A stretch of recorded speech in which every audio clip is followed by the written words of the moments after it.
Hi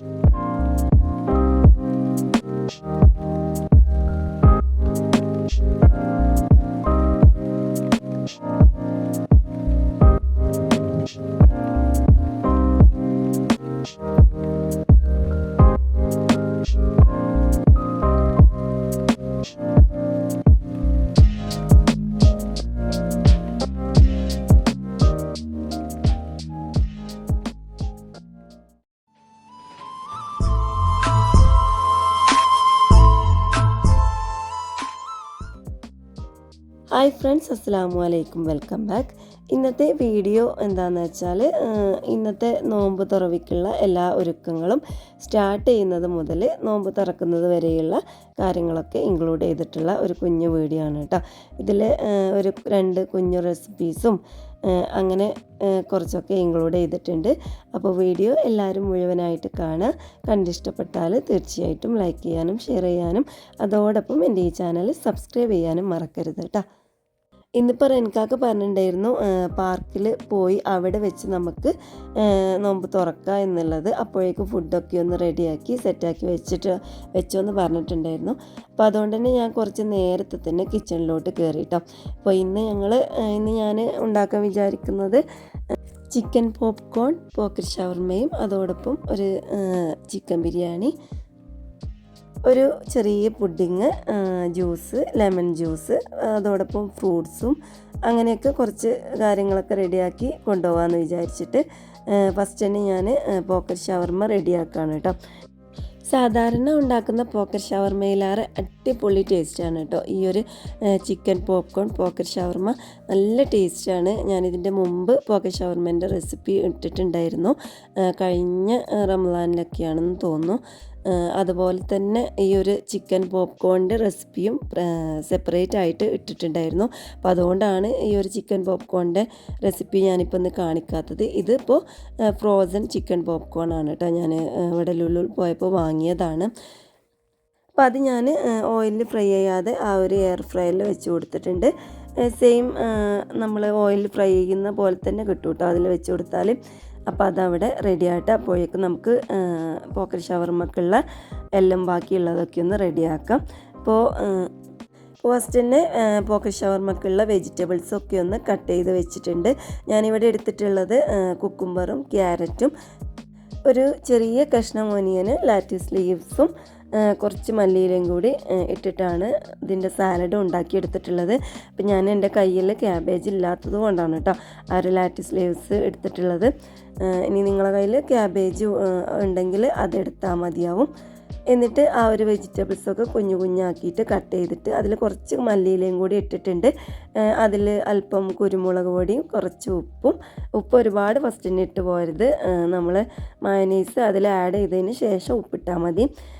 എന്നിട്ട് ഒരു 2-3 table spoon മയോനൈസും കൂടി ആഡ് ചെയ്ത് കൊടുത്തിട്ട് ആ ഒരു ഷവർമക്കുള്ള സാലഡ് റെഡിയാക്കി വെച്ചിട്ടുണ്ട് കേട്ടോ. ഇനി ഫ്രൈ ചെയ്യാൻ വേണ്ടിയിട്ടുള്ള ബ്രെഡും കൂടി ഒന്ന് റെഡിയാക്കി എടുക്കുകയാണ്. ബ്രെഡ് ഇപ്പോൾ ഞാൻ ഇത് റൗണ്ടിൽ കട്ട് ചെയ്തിട്ടില്ല. ബ്രെഡിൻ്റെ 4 സൈഡും ഒന്ന് കട്ട് ചെയ്തിട്ട് ജസ്റ്റ് ഒന്ന് മുട്ടയിൽ ഡിപ്പ് ചെയ്തിട്ട് നമ്മളെ ബ്രെഡ് ക്രബ്സിലും കൂടി ഒന്ന് ഡിപ്പ് ചെയ്ത് എടുക്കുകയാണ്. ഇതൊന്നും പിന്നെ ഞാൻ ഡീറ്റെയിൽഡ് ആയിട്ട് പറയാത്തത് എല്ലാ പോക്കർ ഷവർമയും ഉണ്ടാക്കുന്ന രീതിയിൽ തന്നെയാണ് കേട്ടോ. അപ്പോൾ ഞാനിതിന് മുമ്പും ഇതിൻ്റെ വീഡിയോ ഇട്ടിട്ടുണ്ടായിരുന്നു. ഇനിയിപ്പോൾ നിങ്ങൾക്ക് ഡീറ്റെയിൽഡ് ആയിട്ട് കാണുന്നുണ്ടെങ്കിൽ ആ ഒരു വീഡിയോ പോയി കണ്ടാൽ മതി. അതിൻ്റെ ലിങ്ക് ഞാൻ ഡിസ്ക്രിപ്ഷൻ ബോക്സിൽ ഇടാം കേട്ടോ. എന്നിട്ട് ഞാനിതൊന്ന് ഫ്രൈ ചെയ്ത് എടുക്കുന്നുണ്ട്. ഫ്രൈ ചെയ്യുമ്പോൾ നല്ല ഹൈ ഫ്ലെയിമിൽ തന്നെ ഇട്ടിട്ട് എണ്ണ നല്ലോണം ചൂടായി വരുമ്പോൾ ഒരു മീഡിയം ഫ്ലെയിമിലിട്ടിട്ട് ഇത് ഫ്രൈ ചെയ്ത് എടുക്കണം കേട്ടോ. അല്ലെങ്കിൽ ബ്രെഡിൽ പെട്ടെന്ന് എണ്ണ വലിച്ചെടുക്കും, പെട്ടെന്ന് എണ്ണ പിടിക്കാനുള്ള ചാൻസ് ഉണ്ട്. അതുകൊണ്ട് തന്നെ കുറച്ച് ഹൈ ഫ്ലെയിമിൽ നല്ല ചൂടായിട്ട് വേണം എണ്ണയിലോട്ട് ഇതിട്ട് കൊടുക്കാൻ. ഒരുപാട് ചൂടേറി പോയാലും പെട്ടെന്ന് തന്നെ ബ്രെഡ് ക്രബ്സിൻ്റെ പുറം ഭാഗമൊക്കെ ഒന്ന് കരിഞ്ഞു പോവും. അപ്പോൾ നന്നായിട്ടൊന്ന് ചൂടായിട്ട് ഒരു മീഡിയം ഫ്ലെയിമിലിട്ടിട്ട് ഫ്രൈ ചെയ്തെടുക്കുക.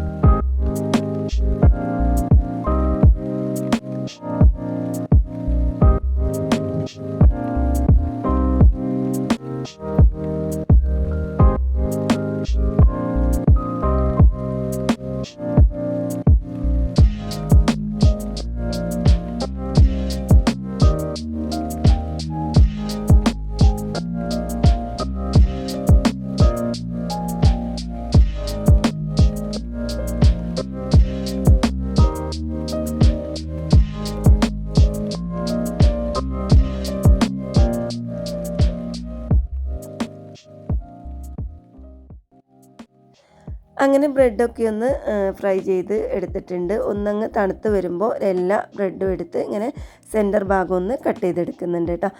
ഇങ്ങനെ കട്ട് ചെയ്തെടുക്കുമ്പോൾ തന്നെ അതിൻ്റെ സെൻറ്റർ ഭാഗത്ത് ഒരിങ്ങനെ കൈ വെച്ചിട്ട് ഹോളാക്കിയിട്ട് എടുക്കുക.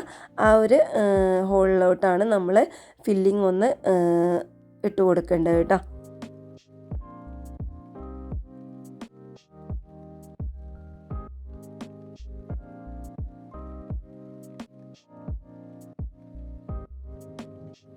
അപ്പോൾ ഞാൻ ഈ ഒരു സാലഡിലോട്ട് ഫസ്റ്റ് തന്നെ മയോനൈസ് ആഡ് ചെയ്ത് കൊടുത്തിട്ടില്ലായിരുന്നു. ആ ബ്രെഡൊക്കെ ഒന്ന് ഫ്രൈ ചെയ്ത് കഴിഞ്ഞിട്ട് ആഡ് ചെയ്യാമെന്ന് വിചാരിച്ചിട്ട് വെച്ചതാണ് കേട്ടോ.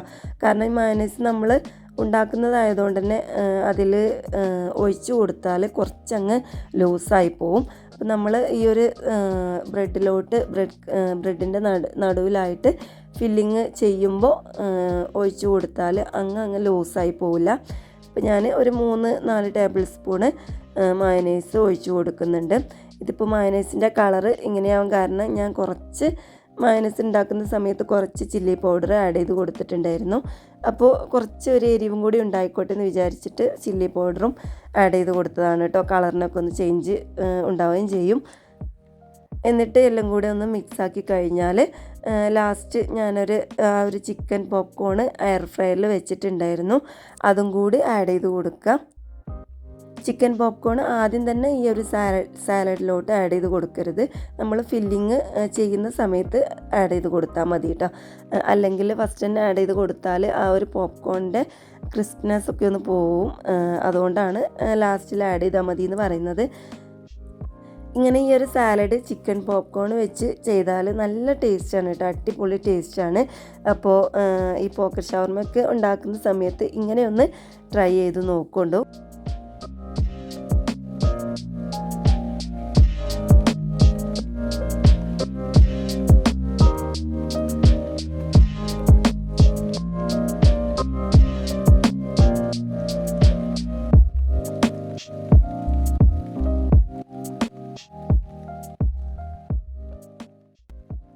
ഇനി നമുക്ക് ആ ഒരു ബ്രെഡിൻ്റെ ഉള്ളിലോട്ട് ഈ ഒരു ഫില്ലിങ് ഇട്ട് കൊടുക്കാം. അതിൻ്റെ മുന്നേ ആയിട്ട് ഞാൻ ജസ്റ്റ് ഒന്ന് ഒരു ടൊമാറ്റോ കെച്ചപ്പും കൂടി ആ ബ്രെഡിൻ്റെ ഉള്ളിലൊന്ന് സ്പ്രെഡ് ചെയ്ത് കൊടുക്കുന്നുണ്ട് കേട്ടോ. എന്നിട്ട് ഈ ഒരു ഫില്ലിങ് നമുക്കതിൻ്റെ ഉള്ളിലോട്ട് ഫില്ല് ചെയ്ത് കൊടുക്കാം.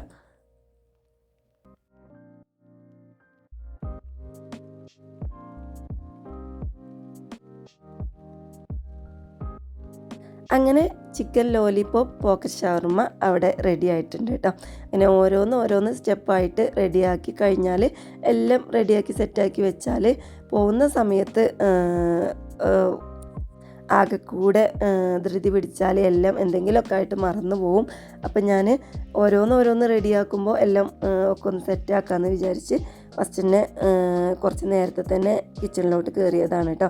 ഇതിപ്പോൾ ഞാൻ ചിക്കൻ ബിരിയാണിയിലേക്കുള്ള ചിക്കൻ ഒന്ന് ജസ്റ്റ് ഒന്ന് ഷാലോ ഫ്രൈ ചെയ്തെടുക്കാമെന്ന് വിചാരിച്ചിട്ട് എയർ ഫ്രയറിൽ വെച്ച് കൊടുക്കുകയാണ്. ഇന്നിപ്പോൾ പൊരിച്ച ചിക്കൻ ബിരിയാണിയാണ് കേട്ടോ ഉണ്ടാക്കിയെടുക്കുന്നത്.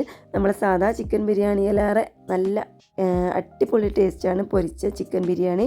ഇൻഷാല്ലാ അടുത്ത ഏതെങ്കിലും ദിവസം ഞാൻ അതിൻ്റെ റെസിപ്പിയും കൂടി ഇടുന്നുണ്ട്. ഇതിപ്പോൾ ഞാൻ ഓയിലിൽ ഓരോന്നും ഫ്രൈ ചെയ്തെടുക്കുമ്പോൾ ഒരുപാട് ടൈം എടുക്കും. അതിലേറെ ഇതിൽ വെച്ച് കൊടുത്താൽ പെട്ടെന്ന് തന്നെ എല്ലാം ഒന്ന് ഷാലോ ഫ്രൈ ആയിക്കോളും എന്ന് വിചാരിച്ചിട്ട് എയർ ഫ്രയറിൽ വെച്ച് കൊടുക്കുകയാണ്. അപ്പോൾ അതങ്ങനെ അവിടെ ആകുമ്പോഴേക്കും ജസ്റ്റ് ഒന്ന് ഇവിടെ ഒരു ചെറിയ പുഡിങ് ഉണ്ടാക്കാമെന്ന് വിചാരിച്ചു. ഇതിപ്പോൾ പുഡിംഗ് എന്നും പറയാം, അല്ലെങ്കിൽ ഐസ്ക്രീം എന്നും പറയാം കേട്ടോ. കാരണം ഞാനിപ്പോൾ ഇന്നത് കൊണ്ടുപോകുന്നത് പുഡിങ്ങിൻ്റെ രീതിയിലാണ്. ഐസ്ക്രീം ആകുമ്പോൾ നമ്മൾ ഒരു 1 ഡേ ഒക്കെ ഫ്രീസറിൽ വെച്ചാലേ ഐസ്ക്രീം ആവുള്ളൂ. അപ്പം ഞാനിപ്പോൾ ഒന്ന് പാർക്കിലൊക്കെ പോയി ഫുഡ് കഴിക്കല്ലേ എന്ന് വിചാരിച്ചിട്ട് ഉണ്ടാക്കുന്നതാണ് കേട്ടോ. അല്ലെങ്കിൽ ഒരുപാട് വിഭവങ്ങളൊന്നും ഉണ്ടാക്കാറില്ല. ജസ്റ്റ് ഒരു സ്നാക്സ് എന്തെങ്കിലും, അതിൻ്റെ കൂടെ ഒരു ജ്യൂസും ഒരു ലെമൺ ജ്യൂസും, പിന്നെ നമ്മൾക്ക് കഴിക്കാനുള്ള പത്തിരിയോ റൈസോ അങ്ങനെ എന്തെങ്കിലുമൊക്കെ ഉണ്ടാക്കാറുള്ളൂ. ഇങ്ങനെ പുഡിങ്ങും അങ്ങനെ ഒരുപാട് വിഭവങ്ങളൊന്നും ഉണ്ടാക്കാറൊന്നുമില്ല കേട്ടോ. ഇന്ന് ജസ്റ്റ് ഒന്ന് പാർക്കിക്ക് പോകാമെന്ന് വിചാരിച്ചിട്ട് ഉണ്ടാക്കുന്നതാണ്. അപ്പോൾ ഇതിപ്പോൾ വളരെ സിമ്പിളായിട്ട് പെട്ടെന്ന് തയ്യാറാക്കി എടുക്കാൻ പറ്റുന്ന ഒരു പുഡിങ് ആണ്, അല്ലെങ്കിൽ ഐസ്ക്രീം എന്ന് പറയാം കേട്ടോ. അപ്പോൾ ഞാൻ മാങ്ങ വാങ്ങിച്ചിട്ടുണ്ടായിരുന്നു. അപ്പോൾ അത് വെച്ചിട്ടാണ് ഈ ഒരു പുഡിങ് തയ്യാറാക്കിയെടുക്കുന്നത്. അപ്പോൾ മാങ്ങ ജസ്റ്റ് ഒന്ന് മിക്സിയിലിട്ടിട്ട് വെള്ളം ഒഴിക്കാതെ കുറച്ച് ഷുഗർ ഇട്ടിട്ട് ജസ്റ്റ് ഒന്ന് മാംഗോൻ്റെ പ്യൂരി അടിച്ചെടുത്തിട്ടുണ്ട്. അത് ഫസ്റ്റ് ഒന്ന് ഇങ്ങനെ ഫസ്റ്റ് ലെയറാക്കിയിട്ട് വെച്ച് കൊടുത്തിട്ടുണ്ട്. അതിൻ്റെ മുകളിൽ ഞാൻ വിപ്പിംഗ് ക്രീം ഒന്ന് ബീറ്റ് ചെയ്തിട്ട് അതിൽ മാംഗോ പ്യൂരി കുറച്ച് ഒരു 2-3 ടേബിൾ സ്പൂണ് ഇട്ട് കൊടുത്തിട്ട് ഒന്ന് ബീറ്റ് ചെയ്തെടുത്തിട്ടുണ്ട്. ആ ഒരു വിപ്പിംഗ് ക്രീം സെക്കൻഡ് ലെയറായിട്ട് ഒന്നിങ്ങനെ വെച്ച് കൊടുക്കുന്നുണ്ട്. എന്നിട്ട് അതിൻ്റെ മുകളിലായിട്ട് കുറച്ച് മാംഗോസ് കട്ട് ചെയ്തിട്ടും ഇങ്ങനെ ഇട്ട് കൊടുക്കുന്നുണ്ട്. ഇങ്ങനെ മാംഗോസ് ഇട്ട് കൊടുത്തിട്ട് ഇനി നിങ്ങൾക്ക് കുറച്ച് നട്ട്സോ കാഷ്യൂ നട്ട്സോ ബദാമോ പിസ്തയൊക്കെ ഒന്ന് നട്ട്സൊക്കെ ഒന്ന് ക്രഷ് ചെയ്തിട്ട് വേണമെങ്കിൽ ഇതിൻ്റെ മുകളിൽ ആഡ് ചെയ്ത് കൊടുക്കാം കേട്ടോ. ഞാനിതിപ്പോൾ വളരെ സിമ്പിളായിട്ട് പെട്ടെന്ന് തന്നെ തയ്യാറാക്കി എടുക്കുന്നതായതുകൊണ്ട് തന്നെ ഇത് മാത്രമേ ഇട്ട് കൊടുക്കുന്നുള്ളൂ. ഇനി വിപ്പിംഗ് ക്രീം ബീറ്റ് ചെയ്യുന്ന സമയത്ത് നിങ്ങൾക്ക് നല്ല മധുരം വേണമെന്നുണ്ടെങ്കിൽ അതിലോട്ട് അല്പം ഷുഗറും കൂടി ആഡ് ചെയ്ത് കൊടുക്കാം. ഞാനിപ്പോൾ ഒരുപാട് മധുരം വേണ്ടാന്ന് വിചാരിച്ചിട്ട് തന്നെ വിപ്പിംഗ് ക്രീമിൽ ഷുഗറൊന്നും ആഡ് ചെയ്ത് കൊടുത്തിട്ടില്ല കേട്ടോ. ഇങ്ങനെ പുഡിങ്ങും ഐസ്ക്രീമും ഒക്കെ തയ്യാറാക്കുമ്പോൾ വിപ്പിംഗ് ക്രീമിൽ തീർച്ചയായിട്ടും ഷുഗർ ആഡ് ചെയ്ത് കൊടുക്കണം, എങ്കിലേ ടേസ്റ്റ് ഉണ്ടാവുള്ളൂ കേട്ടോ.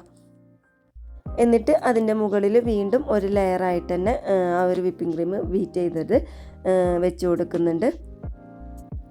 എന്നിട്ട് അതിൻ്റെ ഏറ്റവും മുകളിലായിട്ട് ഞാൻ ആ ഒരു മാംഗോ പ്യൂരി ബാക്കിയുള്ളതും കൂടി ഇട്ട് കൊടുത്തിട്ട് ഒന്ന് ലെയറാക്കിയിട്ട് ജസ്റ്റ് ഒന്ന് ഒരു സ്പൂണ് വെച്ചിട്ട് ഒരു ഡെക്കറേഷൻ ആക്കിയിട്ട് കൊടുക്കുന്നുണ്ട്. ഇത്ര പണിയുള്ളൂ ഈ ഒരു പുഡിങ് തയ്യാറാക്കിയെടുക്കാൻ. ഇതിപ്പോൾ മാംഗോ മോസ്ന്നോ അല്ലെങ്കിൽ പുഡിങ് എന്നൊക്കെ പറയാട്ടോ. ഇതിപ്പോൾ ഞാൻ ഉണ്ടാക്കി കഴിഞ്ഞ് ജസ്റ്റ് ഒന്ന് ഫ്രീസറിൽ വെച്ച് തണുപ്പിച്ചെടുത്തിട്ട് കൊണ്ടുപോകുന്നതാണ്. അപ്പോൾ ഇനി നിങ്ങൾക്കിത് ഐസ്ക്രീം ആയിട്ട് യൂസ് ചെയ്യണമെന്നുണ്ടെങ്കിൽ 1 ഡേ ഫ്രീസറിൽ വെച്ചാൽ പിറ്റേ ദിവസം ഐസ്ക്രീം ആക്കിയിട്ടും യൂസ് ചെയ്യാം കേട്ടോ. നല്ല ടേസ്റ്റാണ്, അടിപൊളി ടേസ്റ്റാണ്. ആ ഒരു മാംഗോയുടെ പുളിപ്പും വിപ്പിംഗ് ക്രീമിൻ്റെ മധുരമൊക്കെ ഒന്ന് വരുമ്പോൾ നല്ല ടേസ്റ്റാണ് കേട്ടോ. അങ്ങനെ അതും അവിടെ റെഡി ആയിട്ടുണ്ട്. ഇതൊന്ന് ഫ്രീസറിൽ വെച്ചാൽ ഒന്ന് തണുത്ത് കഴിഞ്ഞാൽ അതും കൊണ്ടുപോകാനായിട്ട് റെഡിയാവും.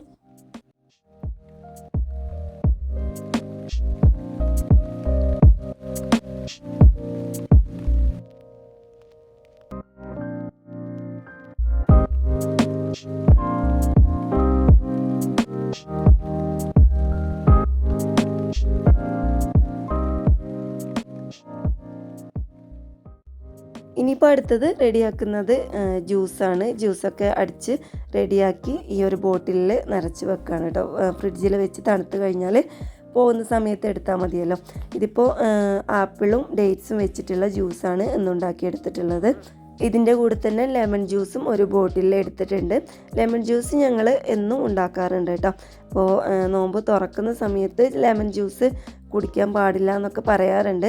ഞങ്ങൾ തുറക്കുന്ന സമയത്തല്ല കുടിക്കാറുള്ളത്, എല്ലാം കഴിഞ്ഞ് ഫുഡൊക്കെ കഴിച്ചിട്ട് റെസ്റ്റ് ചെയ്യുന്ന സമയത്തോ അങ്ങനെ എപ്പോഴെങ്കിലാണ് ലെമൺ ജ്യൂസ് കുടിക്കാറുള്ളത്. എന്തായാലും ഉണ്ടാക്കാറുണ്ട്. അങ്ങനെ ജ്യൂസും ലെമൺ ജ്യൂസും ചിക്കൻ പോപ്കോൺ പോക്കറ്റ് ഷവർമയും പുഡിങ്ങും എല്ലാം റെഡിയായി കഴിഞ്ഞ് ലാസ്റ്റാണ് ബിരിയാണിയുടെ പണിയിലോട്ട് നിന്നത്. ചിക്കൻ ഞാൻ അവിടെ ഫ്രൈ ചെയ്യാൻ വേണ്ടി വെച്ചിട്ടുണ്ടായിരുന്നു. ചിക്കൻ ഫ്രൈ ചെയ്ത് കഴിഞ്ഞാൽ പിന്നെ മസാലയും ഒക്കെ പെട്ടെന്ന് റെഡിയാക്കാൻ പറ്റുമല്ലോ. അങ്ങനെ ബിരിയാണി എല്ലാം കഴിഞ്ഞ് ദമ്മിടാൻ വേണ്ടിയിട്ട് വെച്ചിട്ടുണ്ട്. ഇതിപ്പോൾ ദമ്മിട്ടിട്ട് നേരെ കൊണ്ടുപോയാലും മതിയല്ലോ എന്ന് വിചാരിച്ചിട്ടാണ് ലാസ്റ്റിൽ തന്നെ അതുണ്ടാക്കാൻ നിന്നത് കേട്ടോ. അങ്ങനെ എല്ലാം റെഡിയാക്കി എല്ലാം ഫ്രിഡ്ജിലും ഒക്കെ ആയതുകൊണ്ട് തന്നെ പോകാൻ നേരത്താണ് ഒക്കെ ഫ്രിഡ്ജിൽ നിന്ന് എടുത്ത് കവറിലൊക്കെ റെഡിയാക്കി സെറ്റാക്കി വെച്ചത്. പിന്നെ പോകാൻ നേരത്തായതുകൊണ്ട് എല്ലാം റെഡിയാക്കിയതുകൊണ്ട് അതൊന്നും വീഡിയോ എടുക്കാൻ പറ്റിയില്ല കേട്ടോ.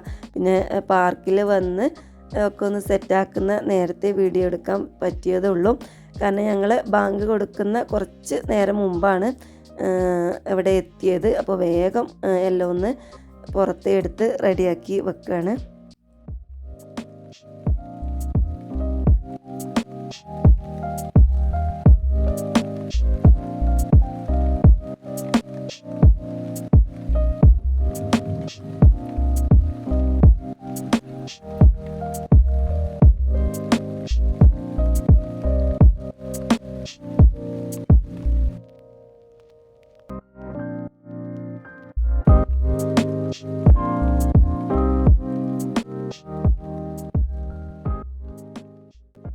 ഇങ്ങനെ ഫുഡൊക്കെ ഉണ്ടാക്കി പുറത്ത് പാർക്കിലൊക്കെ വന്നിരുന്ന് ഇങ്ങനെ നോമ്പൊക്കെ തുറക്കുമ്പോൾ ഒരു പ്രത്യേക രസം തന്നെയാണ് കേട്ടോ. ഇവിടെ ഇപ്പോൾ പൊതുവെ എല്ലാവരും അറബികൾ പ്രത്യേകിച്ച് അവർ മിക്കവാറും നല്ല എല്ലാ ദിവസങ്ങളിലും ഇനിയിപ്പോൾ നോമ്പല്ലാത്ത സമയങ്ങളിലും പാർക്കിൽ കൊണ്ടുവന്ന് ഫുഡൊക്കെ കഴിച്ചിരിക്കുന്നത് അവരുടെ ഒരു ഡേ റുട്ടീൻ തന്നെ എന്ന് പറയാം. എപ്പോഴും അവർ എന്നും ഇങ്ങനെ ഫുഡൊക്കെ കൊണ്ടുവന്ന് പാർക്കിൽ കൊണ്ടുവന്ന് കഴിക്കുന്നത് കാണാം. ഇപ്പം ഞങ്ങളിത് നോമ്പിന് ഇപ്പോൾ ഫസ്റ്റ് ടൈമാണ് കേട്ടോ ഫുഡൊക്കെ കൊണ്ടുവന്ന് നോമ്പ് തുറക്കാൻ വരുന്നത്. ഇവിടെ ഇപ്പോൾ ഫ്രണ്ട്സൊക്കെ ഉള്ളവരാണെന്നുണ്ടെങ്കിൽ ഇടയ്ക്കൊക്കെ എല്ലാ ഫ്രണ്ട്സുകളും ഒരുമിച്ച് ഇങ്ങനെ പാർക്കിൽ വന്ന് കൂടി നോമ്പ് തുറവയൊക്കെ ഉണ്ടാക്കാറുണ്ട്. ഞങ്ങൾക്കിപ്പോൾ ഇവിടെ ഫ്രണ്ട്സൊന്നും അങ്ങനെ പറയാനുള്ള ഫ്രണ്ട്സൊന്നും ആരും ഇല്ല കേട്ടോ. അപ്പോൾ അതുകൊണ്ടാണ് ഞങ്ങൾ തനിച്ചിങ്ങനെ ഫുഡൊക്കെ കൊണ്ടുവന്ന് നോമ്പ് തുറക്കുന്നത്. ഇതിപ്പോൾ ഞങ്ങൾ വന്നിട്ടുള്ളത് സലാം പാർക്കിലോട്ടാണ്. ഞാൻ ഇതിൻ്റെ മുമ്പ് സലാം പാർക്കിൻ്റെ ഒരു വീഡിയോ ഇട്ടിട്ടുണ്ടായിരുന്നു. ഇത് അത്യാവശ്യം ഒരു വലിയ പാർക്ക് തന്നെയാണ് കേട്ടോ. ഒരുപാട് ഏരിയ ഉണ്ട് ഇത്.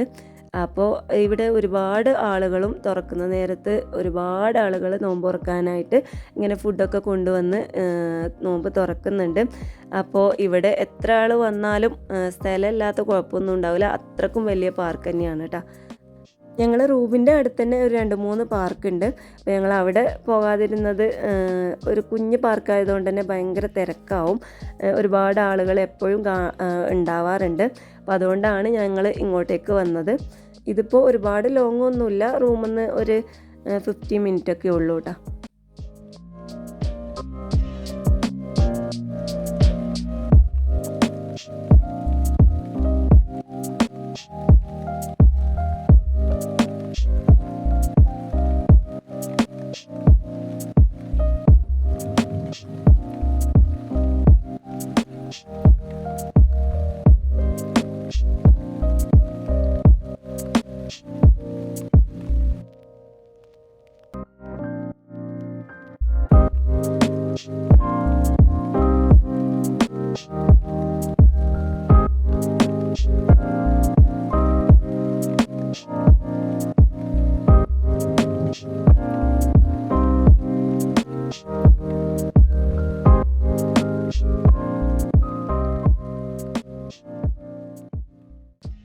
ഞങ്ങൾ ഇവിടെ ഇരിക്കുന്ന തൊട്ടടുത്ത് തന്നെ ഈ പാർക്കിൻ്റെ ഉള്ളിൽ തന്നെ പള്ളിയും ഉണ്ട്.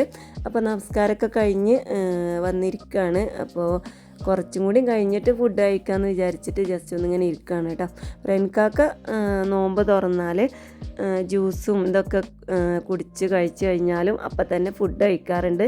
ഞാൻ പിന്നെ നമസ്കാരമൊക്കെ കഴിഞ്ഞ് ലാസ്റ്റ് ആണ് കേട്ടോ ഫുഡ് കഴിക്കാറുള്ളത്. അപ്പോൾ ഇന്നിപ്പോൾ പുഡിങ്ങും കുറച്ച് സ്നാക്സൊക്കെ അധികം കഴിച്ചുകൊണ്ട് തന്നെ കുറച്ച് കഴിഞ്ഞിട്ട് ഫുഡ് കഴിച്ചാൽ മതി എന്ന് പറഞ്ഞ് അങ്ങനെ ഞങ്ങളിങ്ങനെ ഇവിടെ ഇരിക്കുകയാണ്. മക്കൾ അവിടെ കുറച്ച് സ്ലൈഡ്സും ഊഞ്ഞാലും ഒക്കെ ഉണ്ട്. വലിയ പാർക്കായതുകൊണ്ട് തന്നെ ഒരുപാട് കളിക്കാനുണ്ട് കേട്ടോ മക്കൾക്ക്. പിന്നെ ഇവിടെ റൈഡുകളൊക്കെ ഉണ്ട്. ഒരു ട്രെയിൻ ഉണ്ട്, അതുപോലെ ഹോഴ്സ് റൈഡ് ഉണ്ട്, അതൊക്കെ ഉണ്ട്. കുറച്ചങ്ങ് പോകണം. അപ്പോൾ മക്കളിപ്പോൾ ഇവിടെ അടുത്തുള്ള ഒരു സ്ലൈഡിൽ അങ്ങനെ കളിച്ചുകൊണ്ടിരിക്കുകയാണ്. അപ്പോൾ ഞങ്ങളിവിടെ നിന്ന് ഇരുന്ന് അവരെ നോക്കി നിൽക്കുകയാണ്.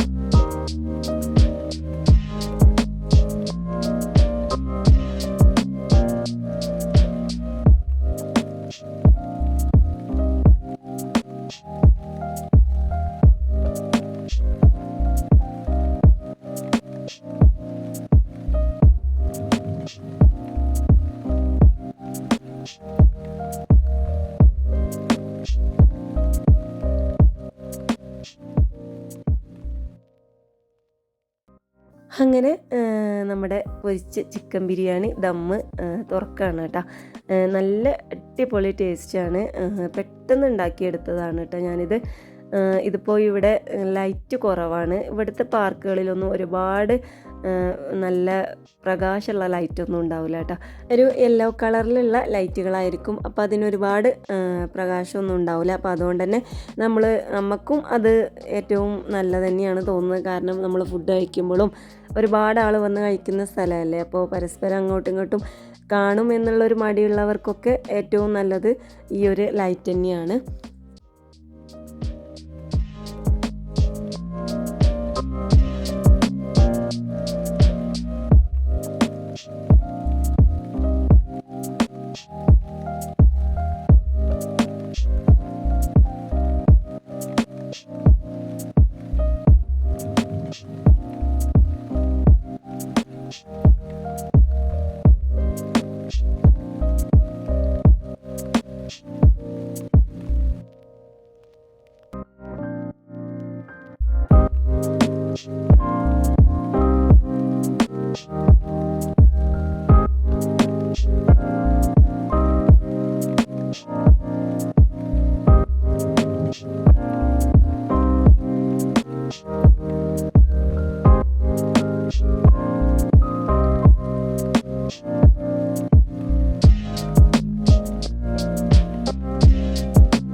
അങ്ങനെ ഞങ്ങളെല്ലാവരും ഫുഡൊക്കെ കഴിക്കുകയാണ്. ഫുഡ് കഴിക്കുന്ന സമയത്ത് ഞാനിവിടെ ഫോണ് ഇവിടെ വെച്ചിട്ടുണ്ടായിരുന്നു. അപ്പോൾ അമ്നു എൻ്റെ കഴിഞ്ഞിട്ട് അമ്നുവിന് ഫുഡ് വാരി കൊടുക്കാമെന്ന് വിചാരിച്ചിട്ട് അങ്ങനെ അവന് കഴിക്കുന്നില്ല. അപ്പോൾ അവന് മിഠായി കഴിക്കുമായിരുന്നു. ആ മിഠായി വീഡിയോയിൽ കാണിച്ചു തരാമെന്ന് പറഞ്ഞുകൊണ്ട് വീഡിയോൻ്റെ മുന്നിൽ വന്ന് ഇങ്ങനെ കൊണ്ടുവന്ന് കാണിച്ചു തരാണ് കേട്ടോ. അപ്പോൾ ഫുഡ് കഴിക്കാൻ ഇപ്പോൾ ഭയങ്കര മടിയാണ്. ഞങ്ങൾക്ക് എല്ലാവർക്കും ഒരു പനിയൊക്കെ കഴിഞ്ഞല്ലോ. അതിന് ശേഷം ഫുഡ് കഴിക്കാൻ നല്ല മടിയാണ്. നല്ല മെലിഞ്ഞിട്ടുമുണ്ട് ഞങ്ങളെല്ലാവരും. അപ്പോൾ ഈ പനിയും ജലദോഷമൊക്കെ കഴിഞ്ഞപ്പോൾ എല്ലാവരും ഒരു വിധമായിട്ടുണ്ട്. അങ്ങനെ ഫുഡൊക്കെ കഴിച്ച് പാത്രങ്ങളൊക്കെ ഒന്ന് എടുത്ത് കവറിലോട്ട് തന്നെ ഇട്ട് സെറ്റാക്കി വെച്ച് ഞങ്ങൾ താറാവി നമസ്കാരം കൂടി കഴിഞ്ഞിട്ടാണ് കേട്ടോ തിരിച്ച് റൂമിലോട്ട് പോയത്. അപ്പോൾ ഇവിടെ നിന്ന് താറാവി നമസ്കാരമൊക്കെ കഴിഞ്ഞാൽ നമുക്ക് റൂമിൽ ചെന്നാൽ ഖുറാനൊക്കെ ഒന്ന് ഓതി ഒന്ന് കിടന്നാൽ മതിയല്ലോ. അപ്പം അങ്ങനെ നമസ്കാരമൊക്കെ കഴിഞ്ഞ് ഞങ്ങളിങ്ങനെ തിരിച്ചു പോകാനായിട്ട് നിൽക്കുകയാണ്. അപ്പോൾ ഇവിടെ ഞാൻ പറഞ്ഞല്ലോ ട്രെയിൻ റൈഡ് ഉണ്ട്, അതുപോലെ ഹോഴ്സ് റൈഡൊക്കെ ഉണ്ട്. അപ്പോൾ ഇതുവരെ നേരത്തെ അവർക്ക് ട്രെയിനിൽ കയറണമെന്ന് പറഞ്ഞപ്പോൾ റെൻകാക്ക ഒന്ന് കൊണ്ടുപോയിട്ടുണ്ടായിരുന്നു കയറ്റാമെന്ന് വിചാരിച്ചിട്ട്. അപ്പോൾ അവിടെ ആ ട്രെയിൻ കണ്ടിട്ടില്ല കേട്ടോ. അപ്പോൾ ഞങ്ങൾ പോകുന്ന സമയത്ത് ട്രെയിൻ അതിലൂടെ ഇങ്ങനെ പോകുന്നത് മക്കളെ കണ്ടു. അപ്പോൾ അതിൽ കയറണമെന്ന് പറഞ്ഞപ്പോൾ ജസ്റ്റ് ഒന്ന് അങ്ങോട്ടേക്ക് പോകാനായിട്ട് നിന്നതാണ്. അപ്പോൾ അവിടെ പോയപ്പോൾ ഫസ്റ്റ് റൈഡിനായിട്ട് ട്രെയിൻ പോയിട്ടുണ്ടായിരുന്നു. പിന്നെ അത് വെയിറ്റ് ചെയ്യണമല്ലോ എന്ന് വിചാരിച്ച് അവിടെ അങ്ങനെ കുറച്ച് നേരമൊക്കെ അങ്ങനെ നിന്നു. പിന്നെ ഇനി വരുമ്പോൾ കയറാമെന്ന് വിചാരിച്ച് പിന്നെ റൂമിലോട്ട് തിരിച്ചു പോവാണ്. അപ്പോൾ ഇത്രയൊക്കെയുള്ളൂ ഇന്നത്തെ വീഡിയോ. നിങ്ങൾക്ക് ഇഷ്ടപ്പെട്ടാൽ ചാനൽ സബ്സ്ക്രൈബ് ചെയ്യാൻ മറക്കരുത് കേട്ടോ. അപ്പോൾ ഇൻഷാ അല്ലാഹ് അടുത്ത ദിവസം മറ്റൊരു വീഡിയോ ആയിട്ട് വരാം. അതുവരേക്കും എല്ലാവർക്കും അസ്സലാമു അലൈക്കും.